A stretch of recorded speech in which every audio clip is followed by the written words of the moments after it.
tahu minggu lepas. Okey ya, tak apalah, tak ingat tak apa.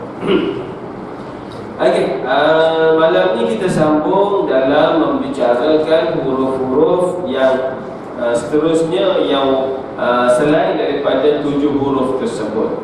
Maka selain daripada 7 huruf tersebut ialah ada lagi 22 huruf. Huruf Al-Quran ini ada 29. Dan 7 wajib dibaca tebal, sama ada baris atas, baris depan ataupun baris di bawah. Dan bakinya 22 huruf adalah dibaca dengan bacaan dinamakan sebagai tarqiq, tafkhim, tarqiq dinamakan sebagai huruf yang wajib dibaca tarqiq, iaitu dibaca dengan nipis pada penyebutan huruf tersebut, sama ada ianya berbaris di atas ataupun berbaris di hadapan ataupun berbaris pada baris bawah. Maka huruf-huruf tersebut dibaca dengan nipis. Dan kesemua huruf selain daripada 7 yang lepas, maka huruf-huruf yang selebihnya dibaca nipis, melainkan 3 huruf sahaja. Melainkan 3 huruf sahaja. Apakah dia 3 huruf yang kadang-kadang dibaca tebal, kadang-kadang dibaca nipis? 7 wajib baca tebal, 22 wajib baca nipis, melainkan 3 huruf yang mana kadang-kadang dibaca tebal, kadang-kadang dibaca dengan nipis. Okey, tuan-tuan dan puan-puan, malam ni kita nak bincang tentang huruf-huruf yang nipis dan juga yang kadang-kadang dibaca dengan huruf dibaca dengan tebal. Okey, tinggi sikit nak kena bangun lagi. Tak apalah. Okey, tuan-tuan dan puan-puan ya, malam ni tajuk kita sebagaimana yang kita sebut tadi adalah tarqiq wa tafkhim. Tak apa. At-tafkhim wa tarqiq.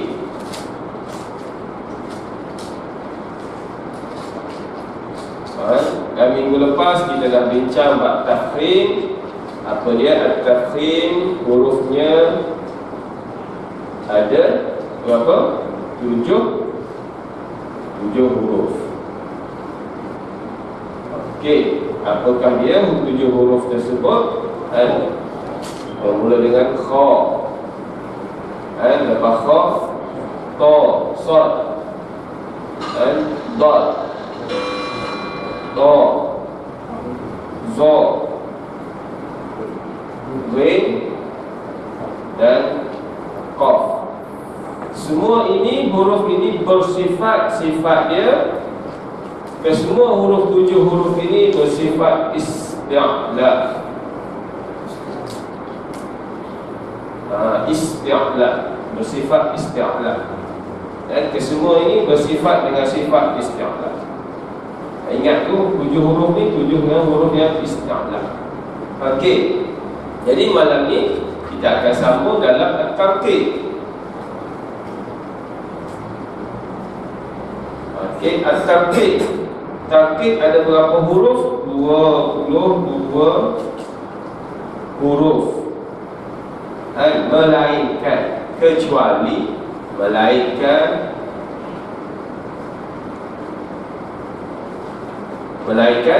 berapa? Melainkan 3 huruf. Melainkan 3 huruf. Daripada 22 ni maknanya 22 tolak 3 19. Maknanya di sini maknanya 19 huruf, 19 wajib tarqiq. 19 wajib tarqiq. 19 wajib tarqiq. 22 baca tarqiq, 22 huruf baca tarqiq, melainkan 3 maknanya hak wajibnya berapa? 19 huruf. 19 huruf. Okey, tuan-tuan dan puan-puan, jelas di sini? Boleh jelas ya? Kita padam dulu ni. Okey, kita nak ambil 3 huruf yang dibaca kadang-kadang.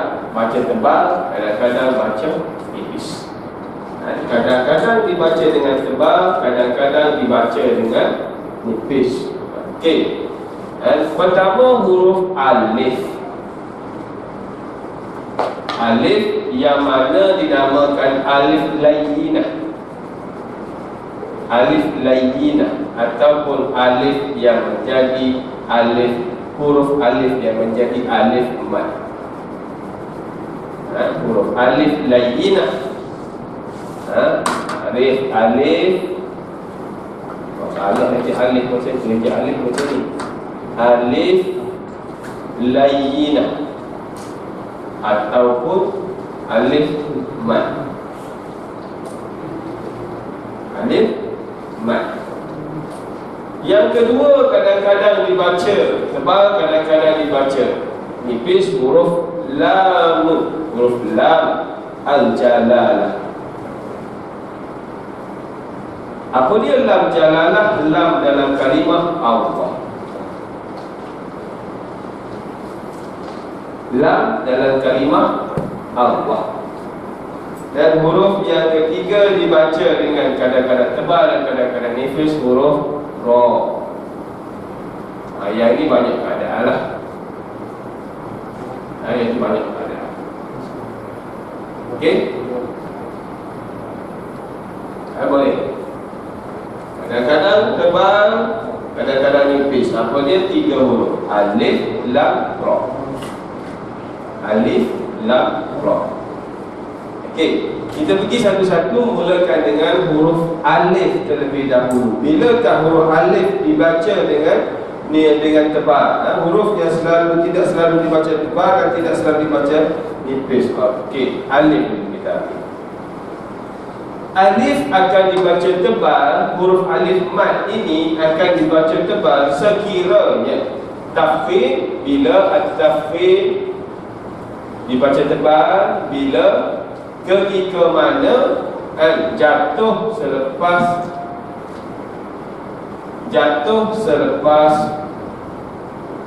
huruf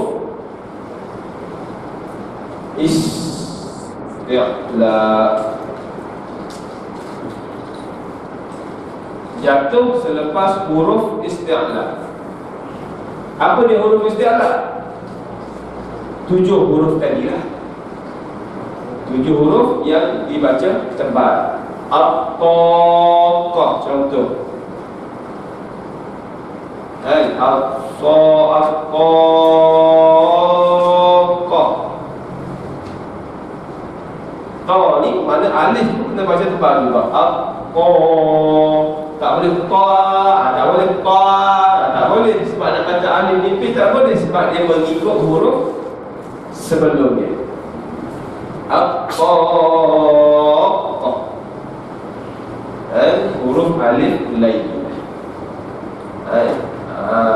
Boleh? Waladhdallin. Jangan waladhdallin. Ini nipis alif. Tak boleh sebab nak jadi alif kan nipis. Dha dah tebal. Waladhdallin. Tak kena lah. Dia yang sepatutnya waladhdallin. Bawa terus dha itu. Waladhdallin. Jangan pula waladhdallin. Tak kena. Sebab dia mengikut huruf sebelumnya. Jatuh selepas huruf isti'la. Khalidin. Contoh. Tak boleh tak boleh bawa depan dia. Ghalibun. Itu contoh-contoh alif yang dibaca tafkhim. Tapi kalau dia jatuh selepas apa? Selepas huruf contoh huruf jim, jami'u, tak boleh tak boleh. Sebab huruf jim adalah huruf istifal, huruf yang rendah, bersifat dengan sifat istifal. Itu sifat tu kita bincang awal-awal tajuk mula-mula sekali. Tapi kalau tanya pun tak tahu juga ni. Berapa sifat berlawanan, ada berapa sifat akan ada lawan, ada berapa sifat akan ada lawan. Tengok kat saya balik. Tunggu saya jawab. Ada berapa sifat-sifat huruf yang mempunyai lawan? Tunggu Ustaz cakap berapa. Ada berapa huruf tidak ada lawan? Tengok pula ada berapa. Macam mana kan? Maka tafkhimnya jatuh selepas huruf isti'la. Tarkibnya lawanlah. Tarkib, bila baca tarkib jatuh selepas huruf istifal. Apa dia huruf istifal? Selain daripada huruf isti'la. Selain daripada huruf isti'la. Okay. Mana tak payah ingat lah. Tak payah ingat berapa huruf istifal, ingat huruf isti'la. Isti'la ada 7 huruf, mana kita baca wajib baca tepat. Okey, boleh ya? Dah je. Yang alif ni memang mudah. Alif adalah mudah. Okey, tuan-tuan tengok sekejap ya. Apa yang disebut dalam teknik alif lalinah tidak boleh disifat dengan dengan sifat tebal ataupun tarkib ataupun tafkhim, kecuali melihat pada dirinya sendiri, atas diri dia sendiri, melainkan ia mengikuti huruf yang jatuh sebelumnya. Dia bersifat dengan sifat huruf yang jatuh sebelumnya.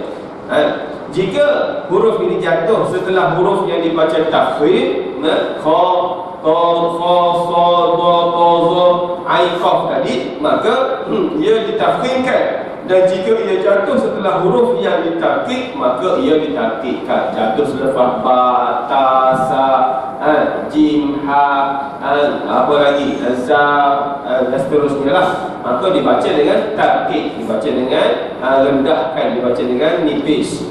Hal tersebut disebabkan dinamakan sebagai gunnah, mengikut huruf yang jatuh setelahnya. Namanya dalam bahasa Arab dipanggil gunnah. Gunnah ni masuk daripada huruf sebelum, masuk huruf sebelum. Idgham ma'al gunnah, dimasukkan dengan dengung. Mana gunnah tu dimasukkan dalam huruf sebelum dia. Okey. Jika ia jatuh sebelum huruf yang dibaca tafkhim, maka ia ditafkhimkan, dan jika jatuh selepas sebelum huruf yang ditarkib, maka ia dibaca dengan tarkib. Contoh-contoh yang boleh kita tengok dalam Al-Quran, contoh surah At-Tariq, surah At-Tariq, perkataan Tariq, Waladhdallin, As-Salihati, Talawwah,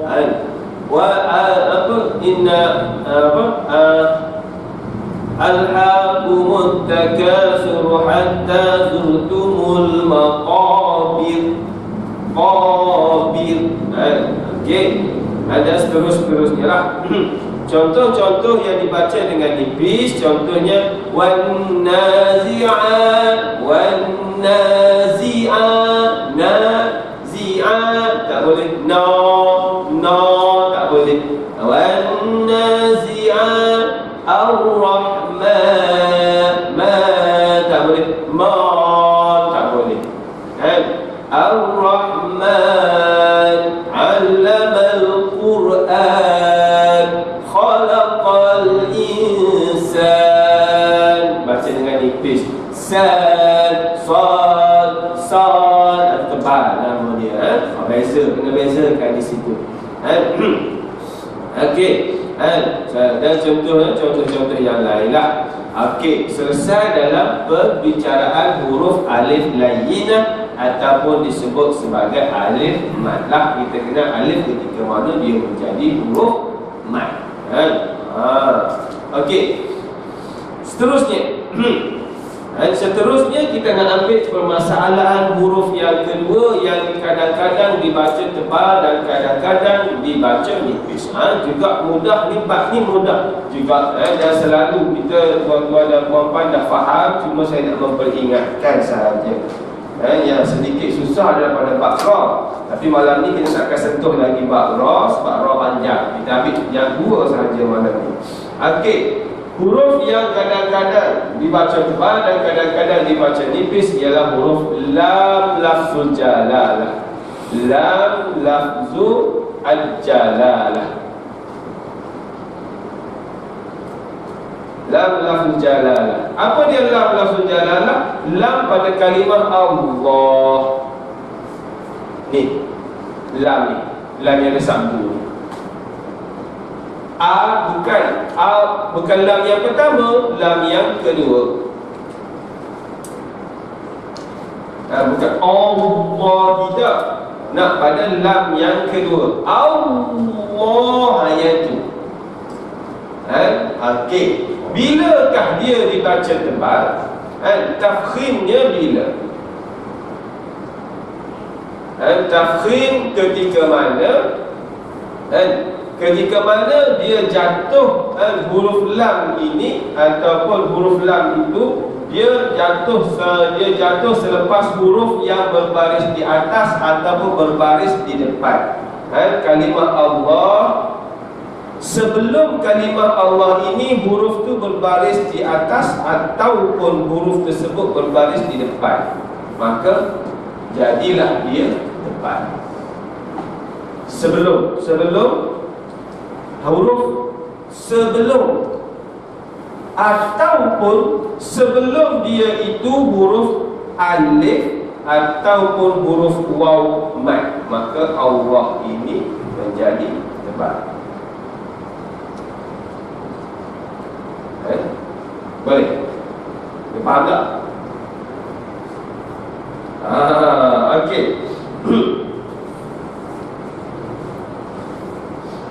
Lafaz lam, lafaz jalalah. Lam yang terdapat pada lafaz jalalah, yakni kalimah Allah, apabila jatuh setelah fathah, yakni baris di atas, atau dhammah, yakni baris depan, maka wajib dibaca tafkhim.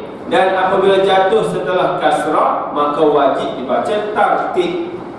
Tafkhimnya adalah ketika mana jatuh ini baris atas, baris depan. Tarqiqnya ketika mana dia jatuh setelah sebelum dia itu baris di bawah. Huruf sebelum dia itu baris di bawah. Okey, boleh jelas ya? Okey. Contoh pada yang mana dibaca tebal. Nasrullah. Contoh Nasrullah bagi depan terus kita ambil apa dia? Contoh lain yang kita mula dengan baris atas. Okey. Tak datang tuan-tuan ni. Okey. Huwa Allah. Okey. Contoh. Huwa baris atas, huwa Allah. Huwa Allah. Okey. Contoh lain, sadaqallah. Mudahnya. Sadaqallah paling mudah.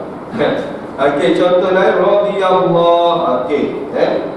Ataupun dia bermula mula-mula. Qul huwallahu ahad. Allah. Allah dia di depan. Allahus samad. Tak boleh. Allah tak boleh. Allah lam tu kena baca tebal. Dibaca tebal. Pada lam sahaja.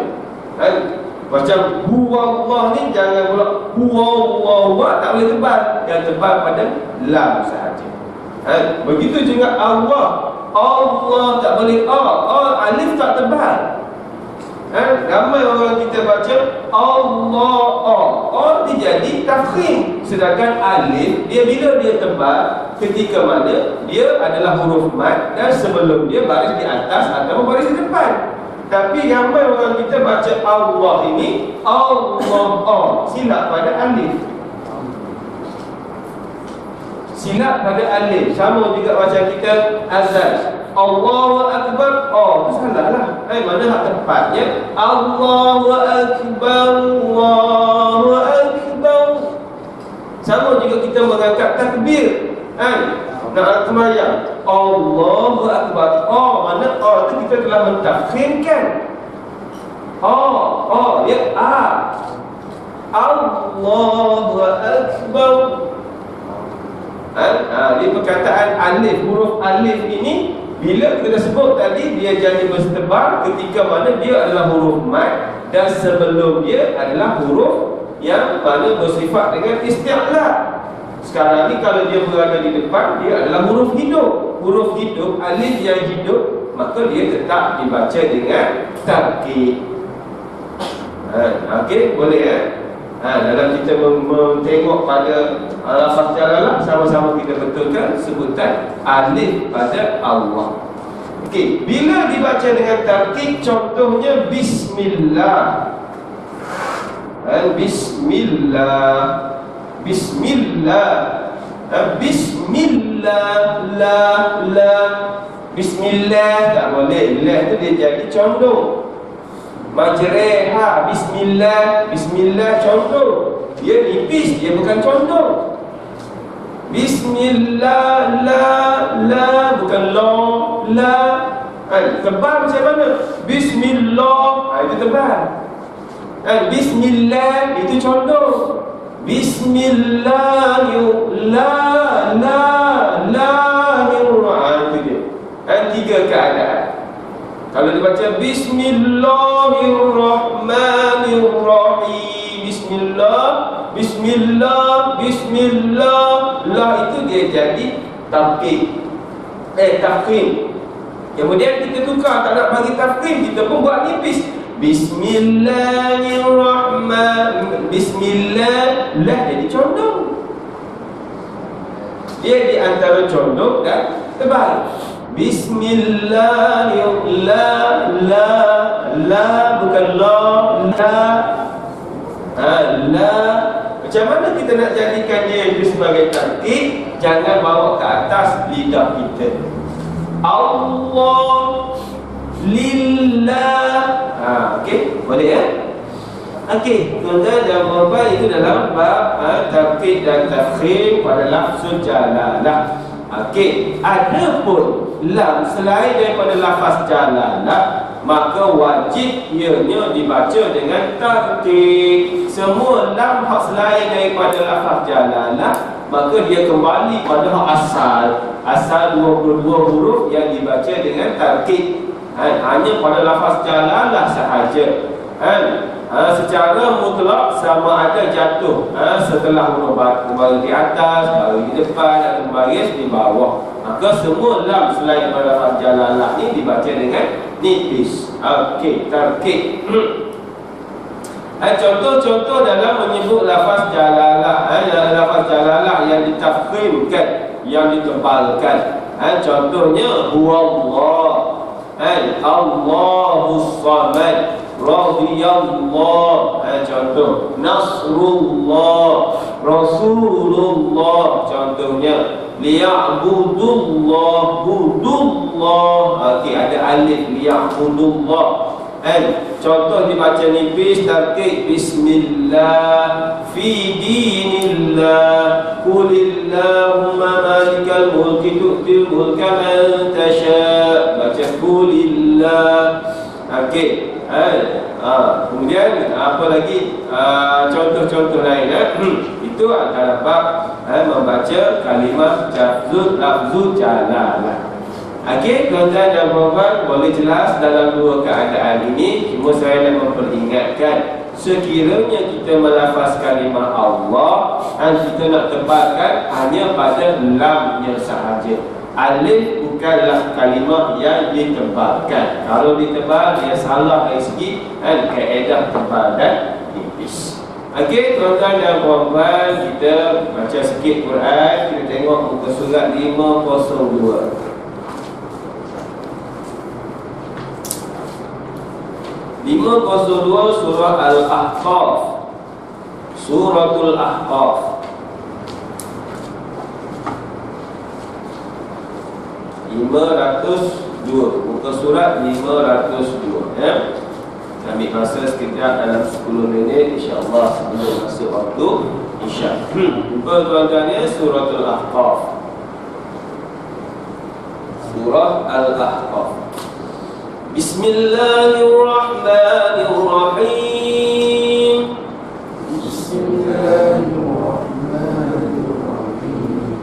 Bismillah itu dah pertama lah jumpa dah. Bismillah tu kan. Jadi tak boleh kita baca Bismillah, tak boleh. Bismillahirrahmanirrahim. La ma sama. Bismillahirrahmanirrahim sama kedudukan. Bismillahirrahman sama. Ma la sama. Jangan pula Bismillah. Tak boleh. Silap ya tuan-tuan, silap. Dan perempuan jangan baca Bismillahirrahman. Ma dengan la sifat dia sama, sifat dia adalah tarkib. Jadi kena baca dalam kedudukan mulut yang sama. Bismillahirrahmanirrahim. Sama. Sebab dua-dua sifatnya sama. Melainkan kalau dalam sifat Bismillah itu jadi condong imalah, maka dibaca Bismillahirrahmanirrahim, tapi dia bukan imalah. Bismillahirrahmanirrahim. Bismillahirrahmanirrahim. Bismillahirrahmanirrahim. Okey ya, tuan-tuan, itu yang pertama. Sambung. Hamim.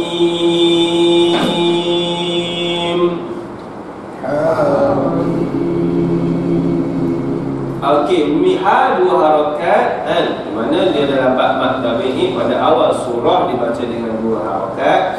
Mim jadi apa? Mad lazim. Harfi.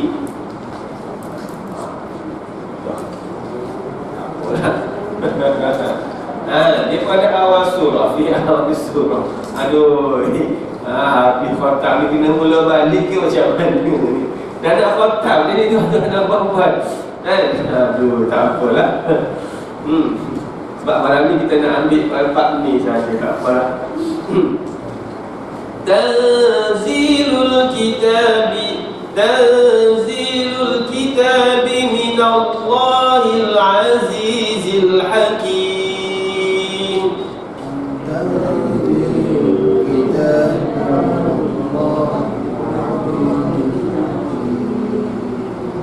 Minallah kalimat Allah. Ma khalaqna as-samawati wal arda wa ma bainahuma illa bil haqqi wa ajalin musamma. Ma khalaqna as-samawati wal arda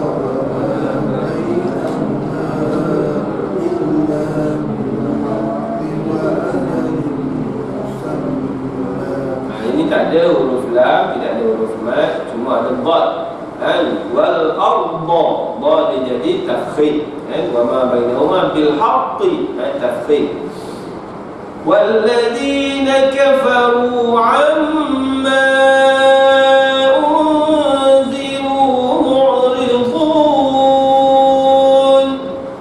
Walladzina kafaru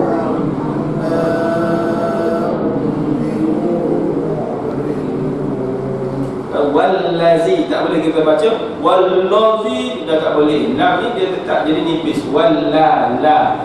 Dia baca hukum dia, dia situ adalah huruf hukum dia tarkib. Mentang-mentang kita baca sebelum kita belajar lafaz jalalah tadi, sebelum huruf lam bagi hataf, kita pun belajar ini pun kebal juga. Wallazi tak boleh. Hanya pada lafaz jalalah. Ingat ya. Wallazina kafaru amma majais mufasil unziru, nun mati bertemu dengan zal, apa ni, ikhfa hakiki. Unziru dua harakat ma'ada asli. Mu'ridun, bun dibaca dengan tafkhim. Dot bagi depan baca tafkhim. Kemudian wakaf dia jadi ma'arif disukun. Ra kita belum belajar lagi. Ra saya tak sebut sebab kita belum sentuh lagi. Saya tak sentuh lagi bab ra. Jangan tuan-tuan tanya ra ni macam mana? Ra dia ada bab dia lain. Lepas ni minggu depan kita akan bincang bab ra pula. Qul ara'aytum ma tad'una min dunillahi aruni madza khalaqu minal ard. Qul ara'aytum ma tad'una min dunillahi aruni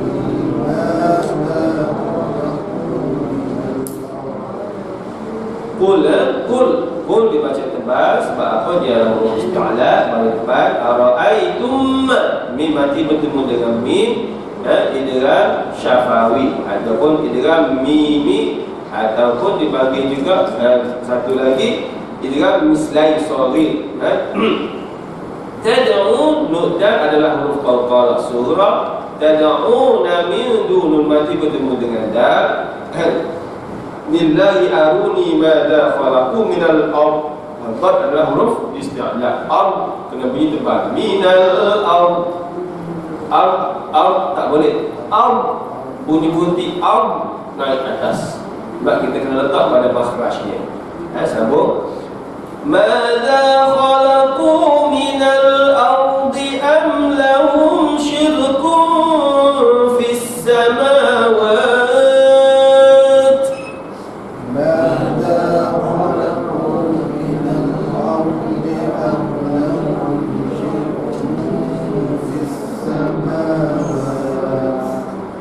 Khalaqu, khabar atas, khabar tebal, baca tebal. Minal ardi baca tebal. Lahum syirkun fis sama', tanwin bertemu dengan fa. Mim mati bertemu dengan shin adalah ikhfa izhar syafawi. Mim mati bertemu dengan lam, mim mati bertemu dengan shin, itu ikhfa izhar syafawi. Kalau aku masuk bulan Ramadan, baca kat sini baca itu ni. Baca itu ni. Ataupun tuan-tuan tiba-tiba baca dalam bulan Ramadan itu ni. Sebab apa kaedahnya kalau kita wakaf nak mulanya, kalau dua huruf hak mati, kita tengok huruf yang ketiga kan. Huruf ketiga baris depan. Tuan-tuan pun baca itu ni. Ni dibaca itu ni. Itu ni. Itu ni. Ingat ya. Itu ni. Nanti dalam bulan Ramadan kita dah masuk Syakban ni. Malam satu kan? Satu hari bulan. Malam satu Syakban kan? Esok satu lah malam ni, malam satu lah. Esok satu Syakban, dah sebulan lagi, tak lama lah tuan-tuan. Tiba-tiba baca Quran dalam bulan Ramadan, tiba-tiba baca uktu ni. Silap ya, baca itu. Ingat ya, surah Al-Ahqaf dibaca dengan itu. Okey, min qabli, qaf adalah huruf besar, nun mati bertemu dengan qaf, tanwin bertemu dengan mim. Sebelum tu dengung wajibat guna, nun mati ikhfa hakiki, hadza itu hadza itu dibaca dengan mad jaiz munfasil. Hadza au atharatin, tanwin bertemu dengan mim, wajibat guna ataupun idgham ma'al guna. Min ilmin izhar, min izhar lagi sekali. In kuntum, nun mati bertemu dengan kaf ikhfa hakiki. Kuntum, nun mati bertemu dengan ta ikhfa hakiki. Mim mati bertemu dengan sad adalah izhar syafawi. Sadiqin, sad itu dibaca tebal. Sad alif, ada alif kecil tu dia mengikut pada sad. Ada alif lainah kita baca tadi ya. Okey, kita habiskan ayat ni sebelum masuk waktu. Kalau kita sambung dia jadi samawati tu ni. Itu ni dia hidup balik, dia ada balik hamzah. Lebih selamat kalau sambung, tapi selagat ke nafas tuan-tuan nak sambung. Kalau nafas larat tak apa, contoh tuan-tuan boleh baca kan. Contoh nafas panjang. Qul ara'aytum ma tad'una min dunillahi aruni madza khalaqu minal ardi am lahum syirkun fis samawati ituni bi kitabin min qabli hadza. Kalau boleh panjang macam tu tak betul. Sebab apa, kalau kita berhenti pada surat samawat tu boleh, tidak ada masalah. Itu pun boleh berhenti kan. Okey. Kita sambung. Habiskan.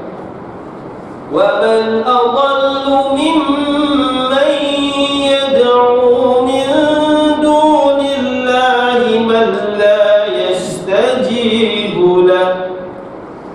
Wa man adallu mimman yad'u min dunillahi la yastajibu lahu.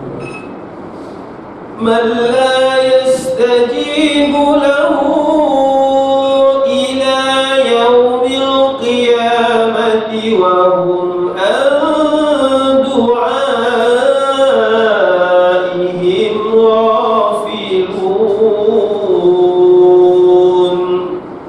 ألا يستجيبوا له إلى يوم القيامة وهم عن دعائهم غافلون. Okey, habis sikit saja ya. La yastajibu lahu, lahu itu adalah mad maksilah kubra. Maksilah al-kubra. Lahu dia mengambil hukum mak jaiz mufassir. Mak jaiz mufassir sama ya, dengan dia hukum dia. Du'aihim mak wajib muttasil. Wa du'aihim mak wajib muttasil. Min dunillah, nillah yang kita bincang malam ni kalimah jalallah sebelum dia adalah huruf di bawah, baris di bawah, huruf yang berbaris di bawah. Okey, tuan-tuan dan puan-puan, itu saja untuk malam ni. Ada apa-apa nak ditanyakan sebelum kita berhenti untuk solat? InsyaAllah ada ya? Alhamdulillah. Kalau tak ada, ini semua faham. Minggu depan tanya dan jumpa orang ni.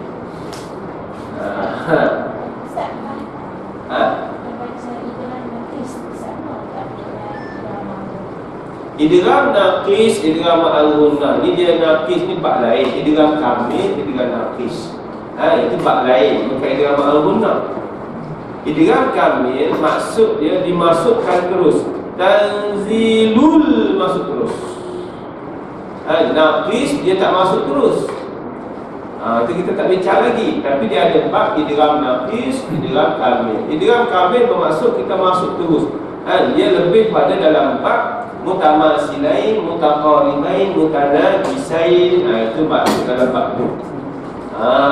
Masuk dalam bab tu. Naqis, kamil masuk dalam bab tu. Contoh apa? Fadlullah. Faqad dhalla. Ada kan? Dia ada bab-bab macam tu pula. Tapi dia berbeza dengan idgham al-ghunnah. Idgham al-ghunnah.